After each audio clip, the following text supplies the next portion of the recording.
Welcome to another episode of the Plutus Awards Podcast. Our community is filled with hundreds of stories from creators and entrepreneurs just like you. And through this show, we share the stories of challenges and successes from bloggers to podcasters, from writers, speakers, and more. I'm your host, Michelle Jackson. Today's guest is Rachel Hernandez, the Mobile Home Gurl. In this episode, Rachel and I talk about listening to what your audience tells you they want from you, leaning into your authority, and how making mistakes helps content creators find the right products and services for their brand. I really enjoyed this episode, and I feel like Rachel shares so many good tips. Let me know what you think after the show. My name is Rachel Hernandez, aka Mobile Home Gurl, and I run a blog and podcast called Adventures in Mobile Homes on mobile home investing. And I started my blog way back in 2007, and I've been podcasting since 2020. So I've been around for a while. Rachel, I had no idea that you started in 2007. Yes, it's been a while. You know what? This has me thinking. Could you talk a little bit about the difference in creating content in the personal finance space or just online versus what you do now? Like, what was it like then versus now? And what are some of the changes that you've noticed?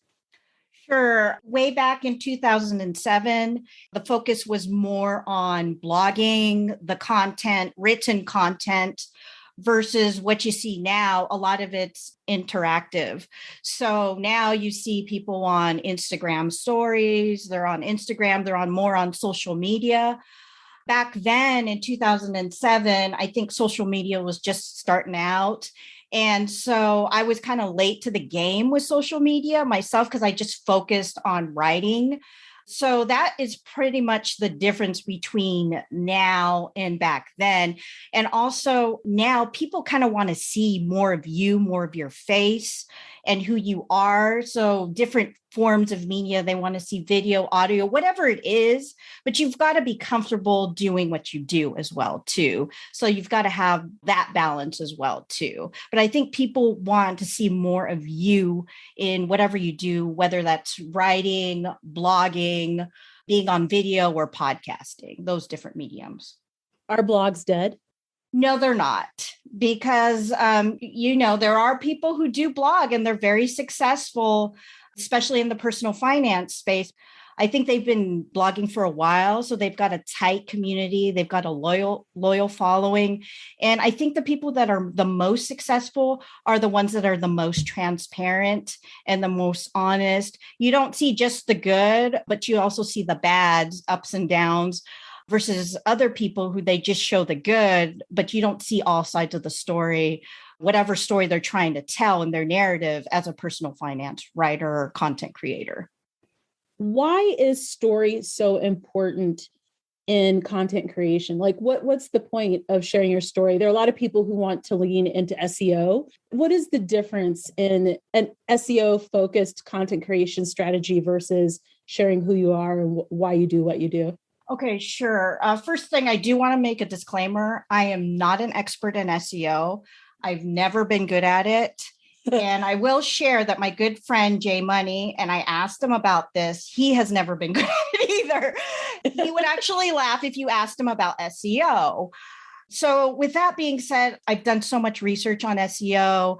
I did some of the things that you've read in articles and videos. I even went to a virtual conference with Neil Patel on SEO, and I didn't even finish all the videos. So for me, that really hasn't worked as well as actually telling my story and building my audience to people who actually want to hear my story. Story is so important because your story is unique to you.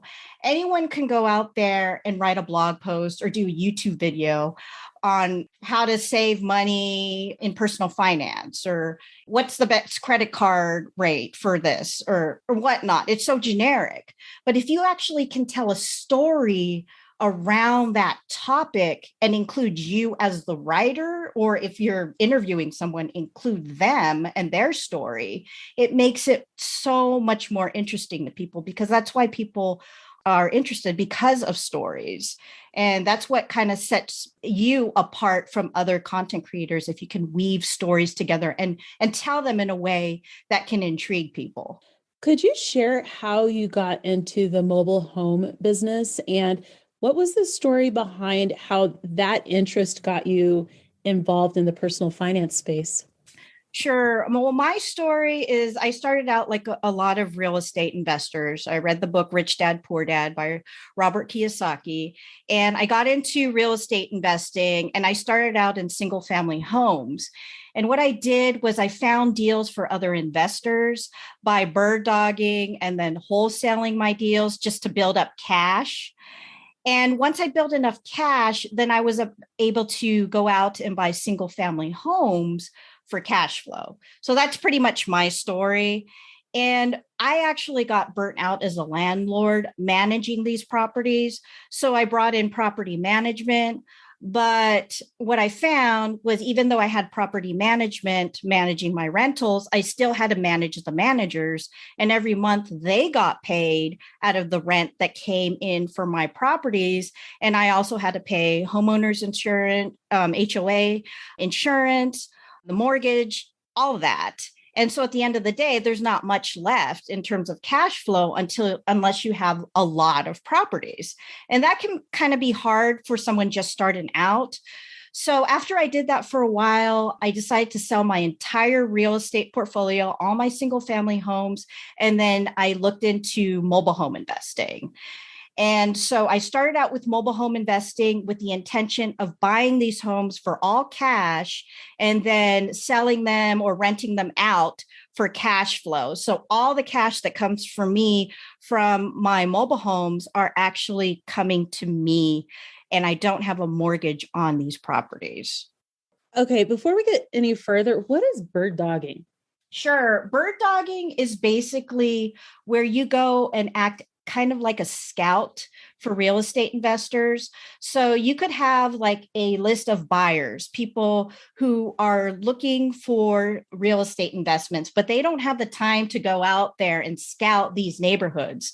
They know what neighborhoods they want to buy in. They know how much they want to spend. They've already got financing. A lot of times they already have the cash or they have lines of credit to buy these properties, but they just need someone to go out there and find these properties. So they either work with a real estate agent or a bird dog or a couple of bird dogs who go out there and scout these properties. And they go out there and look for the properties, get all the information, make sure it fits their criteria, and then bring the deal to the investor.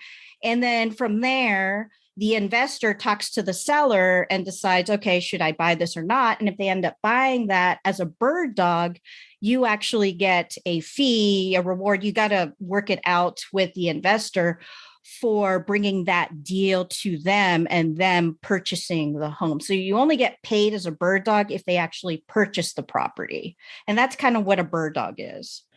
I want to ask a question that I think is a little awkward, but I think it's important because different people view different opportunities based on just their life experience or just how we've heard about them. And when I think of mobile homes, I've always thought of them not in a positive light.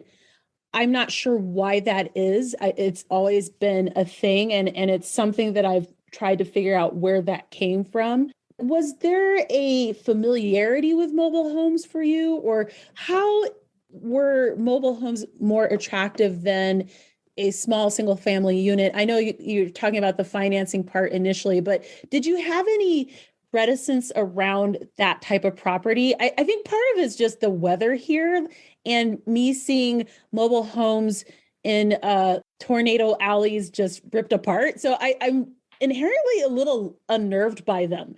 Did you have a reticence around that as a property type to purchase? I guess it's an awkward question, but I've wondered about it actually for quite a while.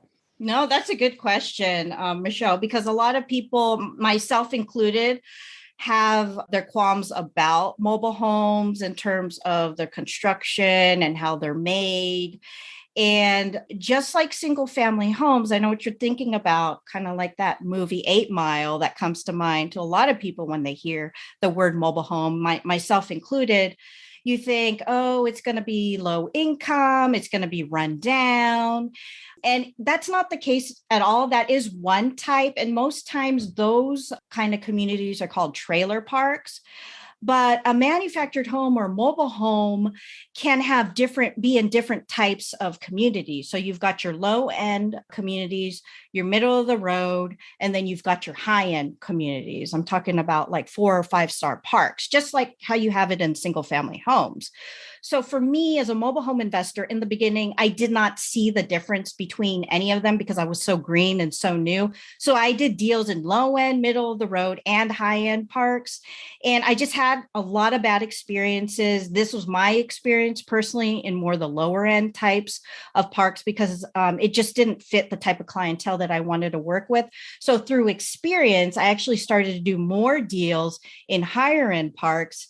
And now I exclusively only do deals in high-end parks. So there are different types of neighborhoods depending on the location for mobile home communities.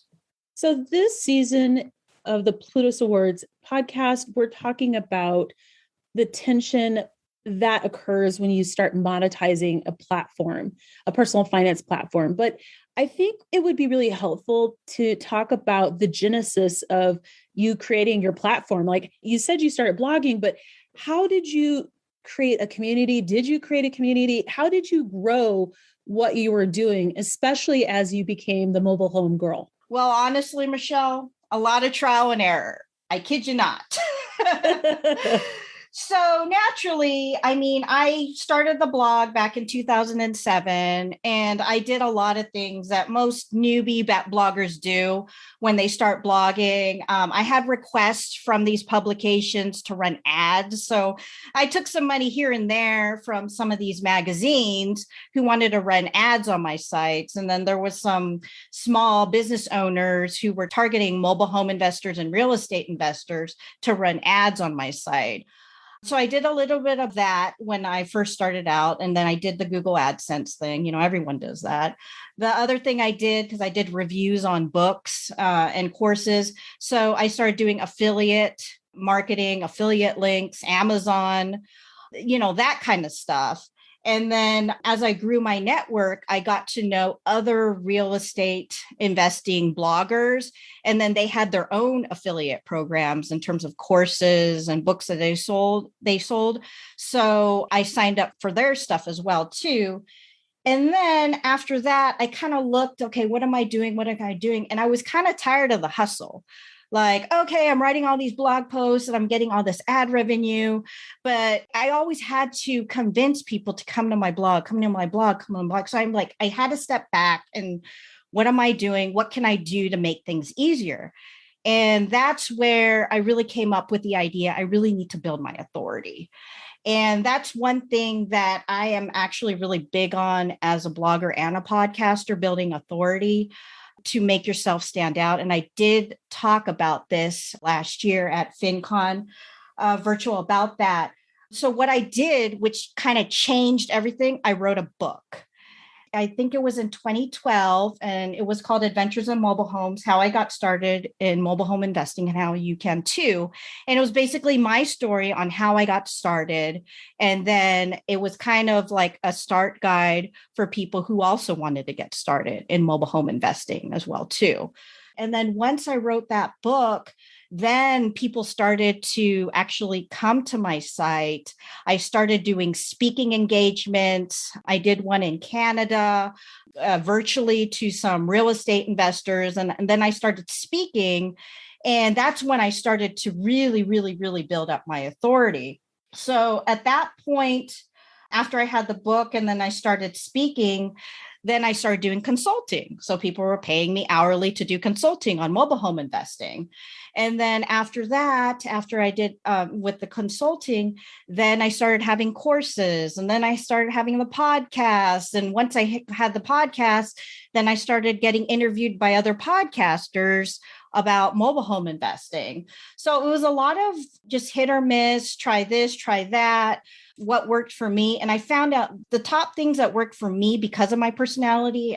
In a prior life, I was a sales executive for Fortune 500 corporations. was one, networking, and two, speaking.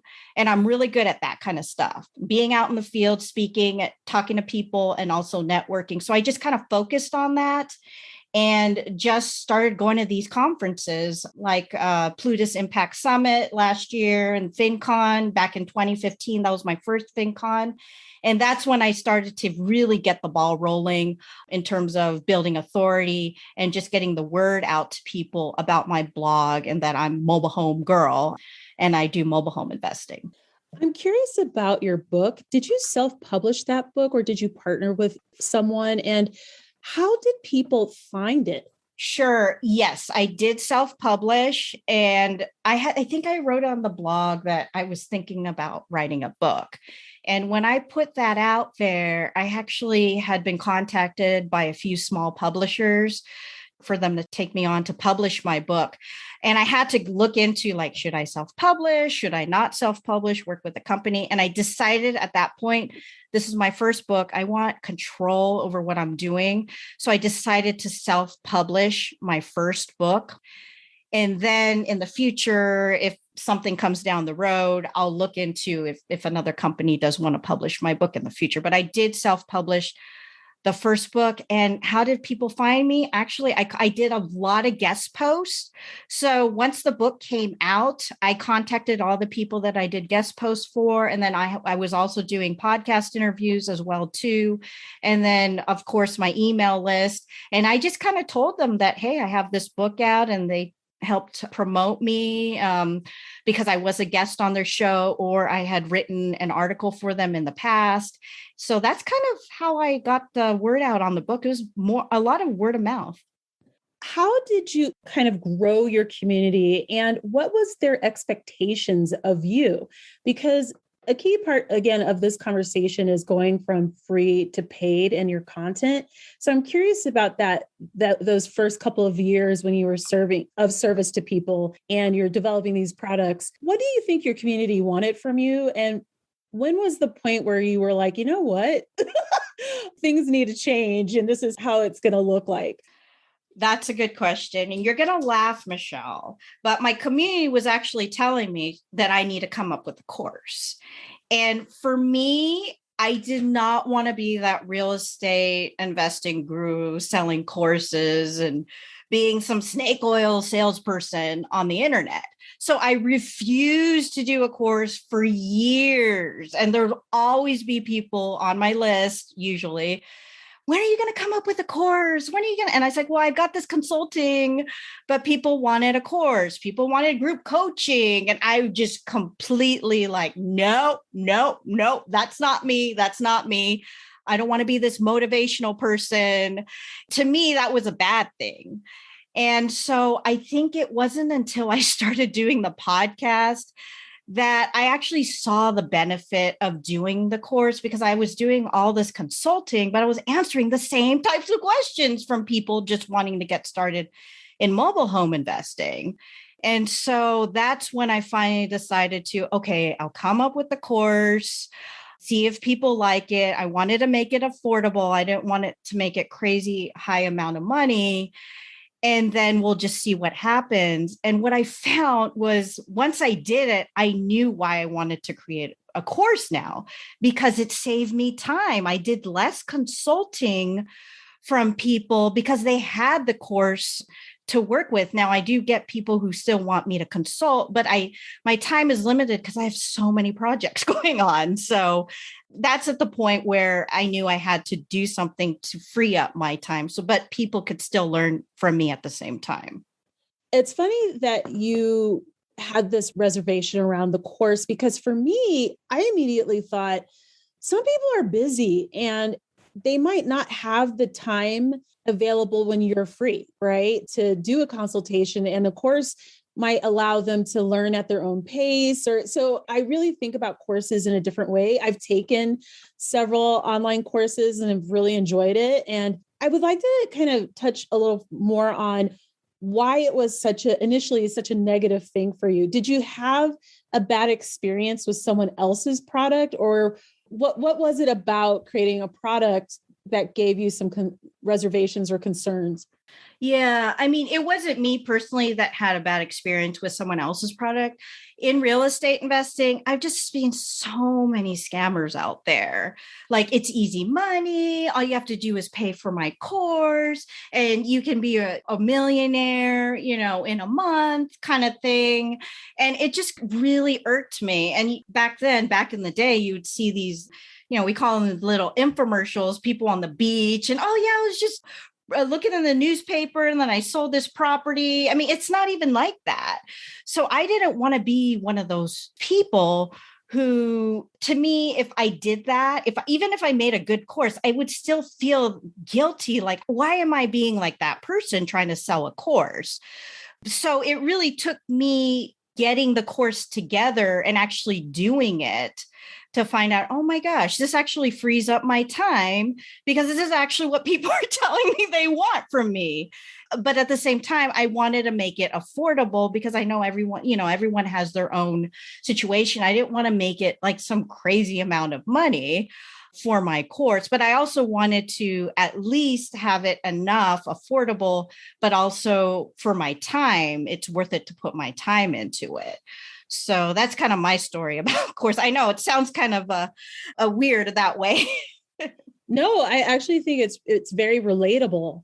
I think that a lot of content creators are very nervous about how their products will be received for that reason, that there were a lot of people who are selling the dream instead of being like, look, mm-hmm. I can't guarantee you anything. And it's weird because in the US, we have full disclosure laws. Like, we are told to disclose that this is for entertainment purposes only. We're told to disclose that your results may not be the same as mine. So it's interesting that in all the framework of US law and how we're supposed to speak about our products and goods that we sell and put out there in the world, that people still get tempted by this snake oil salesman shtick that really is unnecessary. And I find that when you just tell people like, look, you may or may not get the same results as me, but at least you've got this resource you can refer to. That's a lot more genuine versus being disingenuous around what the outcome will be in the end. Yeah. And I find that specifically for the audience that I have and the people I want to work with, I'm here to make it as realistic as possible. I know that does sell because I was a salesperson in a prior life, but I don't want to be working with people who want to get rich quick and this is going to be overnight, and because they're going to have expectations and it's really not like that. So yeah, it took me this long to figure out what I really want and how I really want to do it. But now I know what kind of, I guess we call it on the personal avatar we want to work with as a content creator. I'm curious about some moves you're making now. You deepen your monetization strategy. And when we were preparing for the call, and thank you so much for being a guest, and there's a tight turnaround. But one of the things that you mentioned was that right now you are building out a membership. Could you talk about what that looks like? And are you moving everyone to the paid membership, or just if you could share what your strategy is, I think that'll be really interesting. And what's the feedback been like by your community? Sure. So basically, I've had the membership. I'm a podcaster. I've had it open for a year, and I do everything through Buy Me a Coffee because it makes things so much easier. I did have everything on Patreon before, but the interface didn't work for me. And I don't really push it. I haven't really pushed it this whole year, except for my most recent podcast episode. So what I did to actually ease people into it, I called it more of a support page. If you want to support me, this is what you can do. You can buy me a coffee because you like my content, or you can become a member. And I had to go through a couple of different ideas. Okay, what can a person get as a member? So I had to go through a couple things like that. And I found that people want to see more behind the scenes. It's just feedback from people that people get. I've actually had some readers like, I really want a place to like hang out and talk about what people are not saying online because they want it more of a private space. And so I kind of started thinking about it. At first, I thought it was a little bit hokey because I'm like, I don't know, buy me a coffee, blah, blah, blah. I'm coming from being an author, Michelle. So, I mean, you can totally relate to me. I know. We like to do things a certain way and be professional. But I actually got the idea from, and you know her, Danielle Desir. Yes. Yes. She interviewed me for the Plutus, the Millennial Wealth Builder series with Aquania Escarnet. But she was really encouraging me to do a membership program because she was like, you've got to put your content behind a paywall, because it's very niche. And a lot of our friends in the personal finance community, I mean, they've even said, Rachel, you don't even have to work that hard. There's not that many people doing what you're doing. You're literally the only person I can think of doing what you're doing. Yeah. And then the people who are doing it, they've got a different audience. So, I mean, they're in different communities. So it wasn't until she was pushing me, Danielle, you need to put it through a paywall, that I was like, okay, I'm going to go ahead and do this. And I will tell everyone, if you're thinking about a membership, just keep this in mind. I went to the Plutus Impact Summit last year. Did you go, Michelle? I think you were there. The virtual one. I don't think I was, but I also went to like a zillion different things last year. Everything's a blur. Oh, okay. Okay. So I went to the Plutus Impact Summit and I heard Ramit Sethi in the fireside chat, the author of I Will Teach You to Be Rich. He actually had a bit of really good wisdom.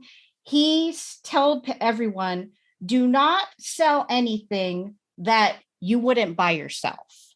Okay. So that really rang true to me in terms of how intentional I want to be with the courses that I sell, the price point, and then also the membership program. And I'm going to make a disclosure here. I actually am part of a membership program. You probably know her. She spoke at Podthon last year. You know Jen Amos? She's a podcaster. Yeah, I think, She runs the Filipino American Women Project podcast. I need to check that out. Yes. Okay. So I'm Filipino American by descent, and I really like her podcast and what she's doing with her co-host, Nani Dominguez.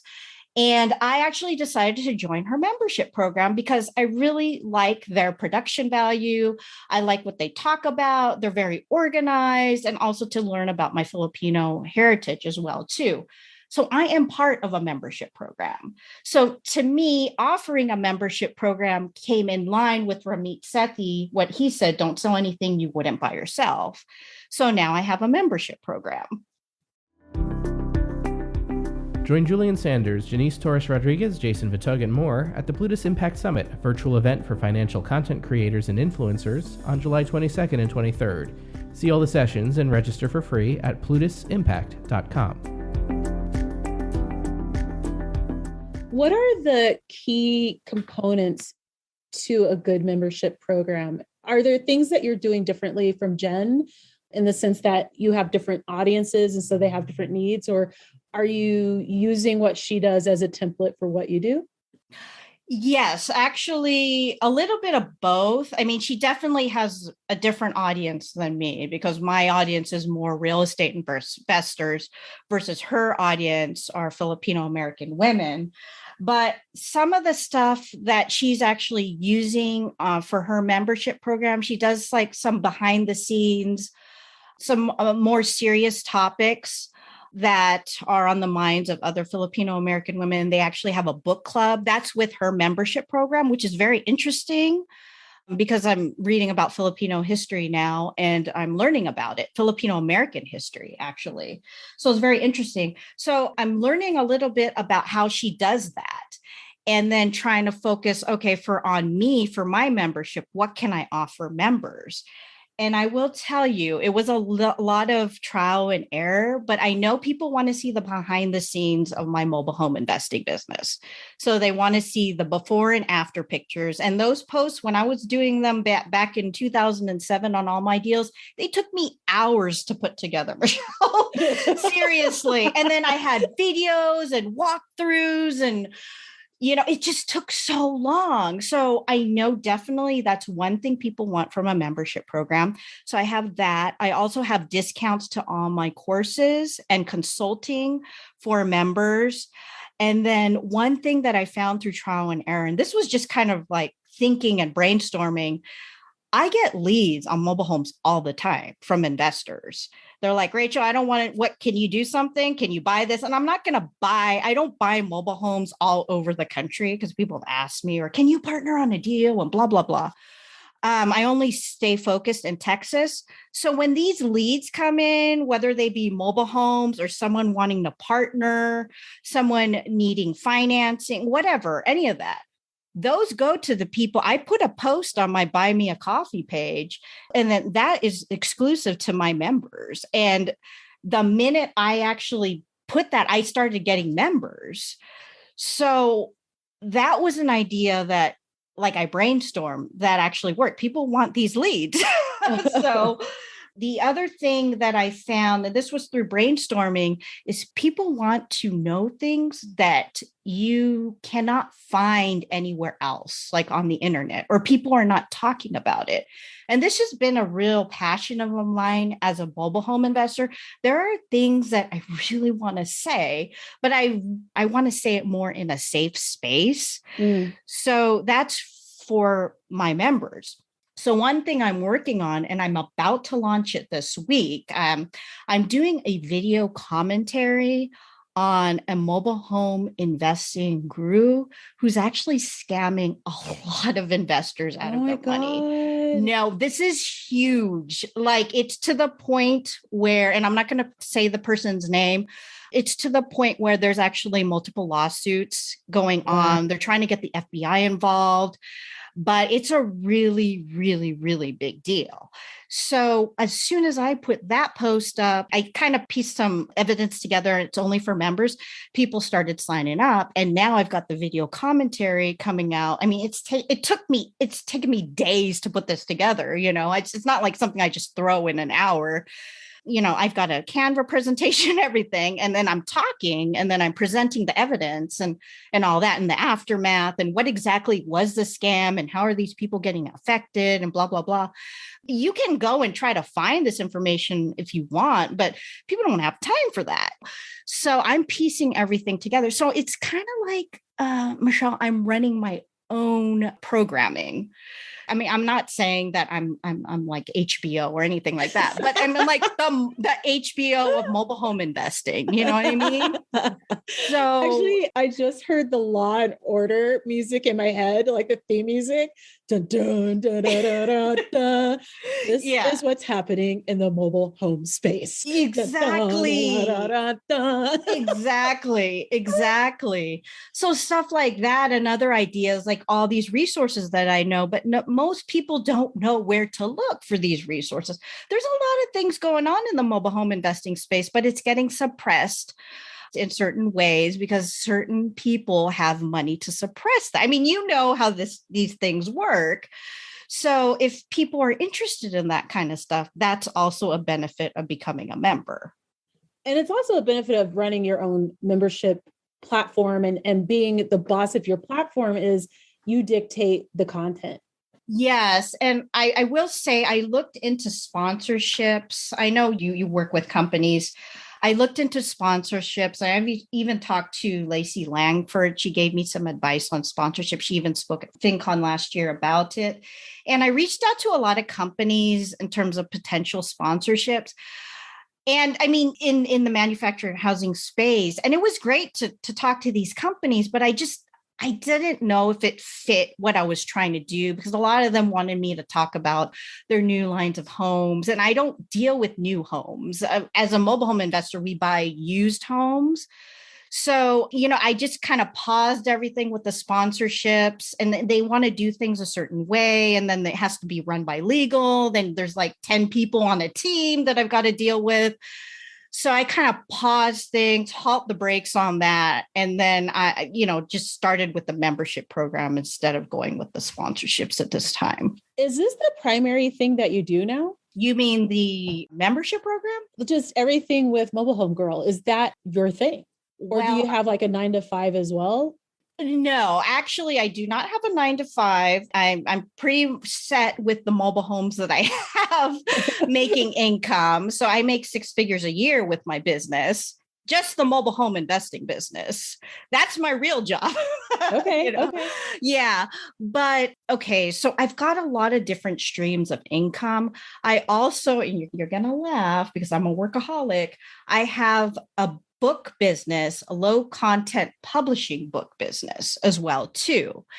And I found out about that through our good friend Nick Loper on the Side Hustle Show. And I started doing that, I think at the end of 2020. Yeah. And so what I do is I make these low content notebooks, journals, planners, anything like that, research notebooks. And then I actually kind of combine it with my courses. So one thing that I came out with recently was a mobile home park research notebook.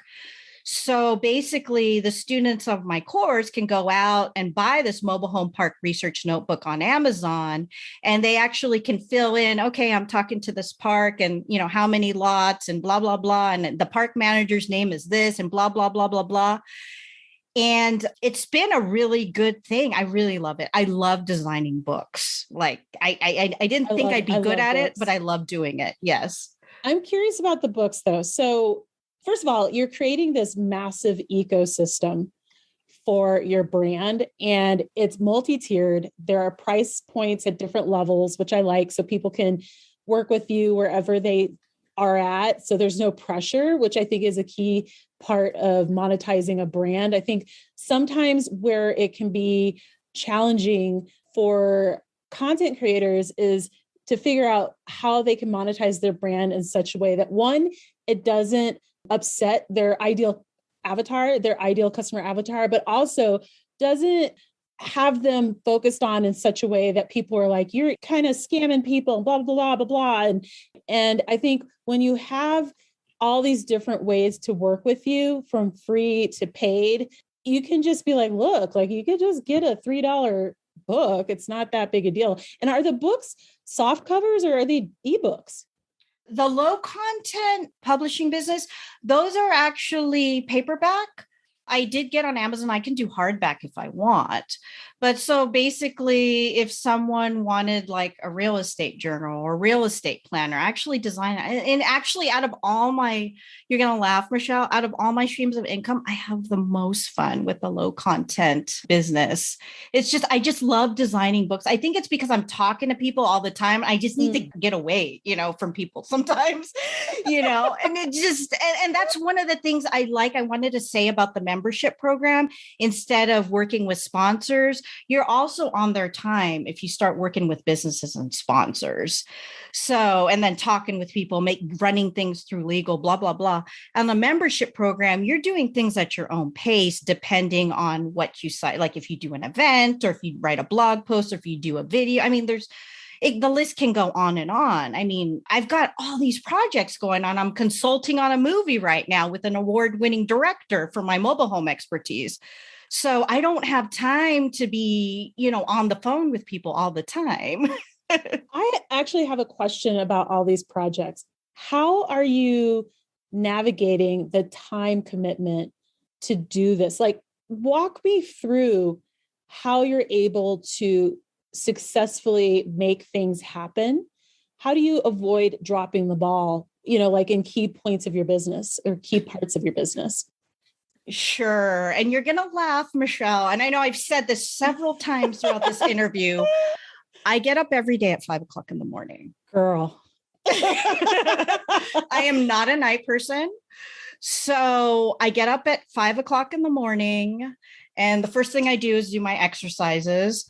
And then after that, then I start my day and everything is in the calendar. Everything is marked off in the calendar. So and one thing I want to tell you, I mean, I know you're big on this, but I have actually been doing less of social media lately, just because I want to be more productive. I do it. I set aside certain times for it now during the day, but I'm just less time on it as well too. And that has saved me so much time. For someone who's listening to this episode, who's looking to monetize their brand and they're at the beginning stages of it, what is a piece of advice you'd give them about the process in terms of what to expect or what to consider? I think you were asking if there's pushback, trying to monetize things.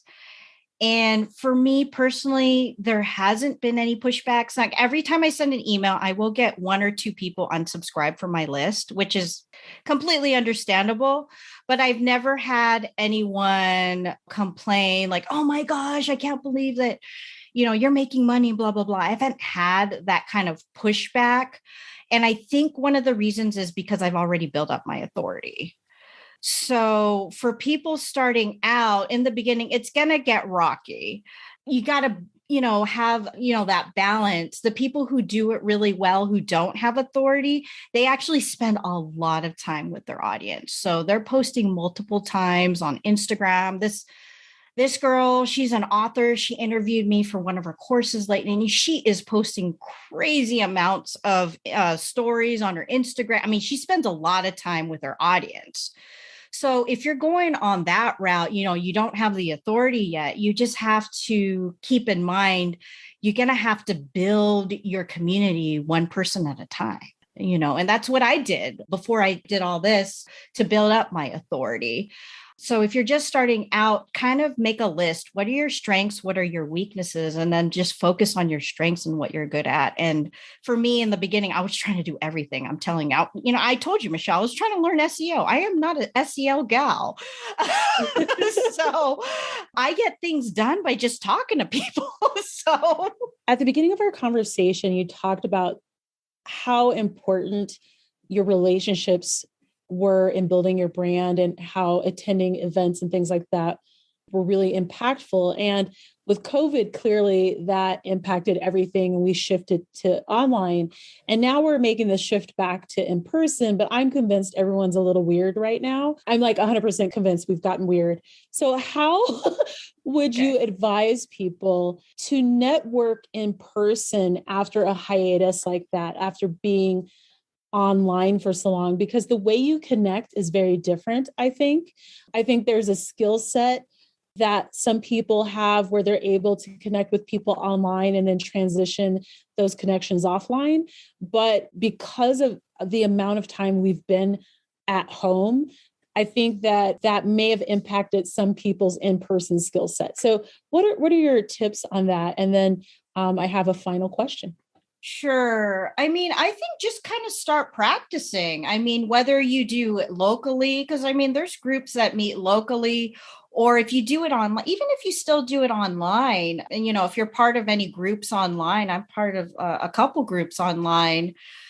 For me personally, just talking comes natural. I can talk a lot. Yeah, exactly. That's why we get along, Michelle. Yes. So you've got to force yourself, but at the same time, be yourself as well too. You want to find that balance. And I find when we are ourselves the most, that's where we can shine as a person. Rachel, thank you so much for this conversation. I actually let it go longer because it was just so good. If you could let us know how we can find you and follow you and all the things, that would be phenomenal. Sure, no problem. Well, I'm going to make it really easy for people to find me. It's really easy. It's my website, my brand page, mobilehomegurl.com, and that's girl with a U. And what's next for you? What's next? Well, growing this membership site, of course. I do want to focus a lot on the low content book business this year. I really want to get going. I'm really excited about it. And also, if anyone is interested, I actually like to do outdoor activities. I don't know how you feel about this, Michelle, but I love riding my electric unicycle around town. So. I think it's legit, but I'm very like anti-electric everything. So just ignore me on that. But I still think it's pretty cool. And you would actually have a serious community of unicyclists here to hang out with, which is super fun. I'm trying to learn how to skateboard. I think that's the plan for this summer. So I will skateboard, and if I make it to Texas, we'll have to hang out, but it'll be too hot in the summer and I would die, but that's a whole nother conversation. Most definitely. Thank you so much. This was phenomenal, and I just wish you continued success. Thanks for having me. Appreciate it.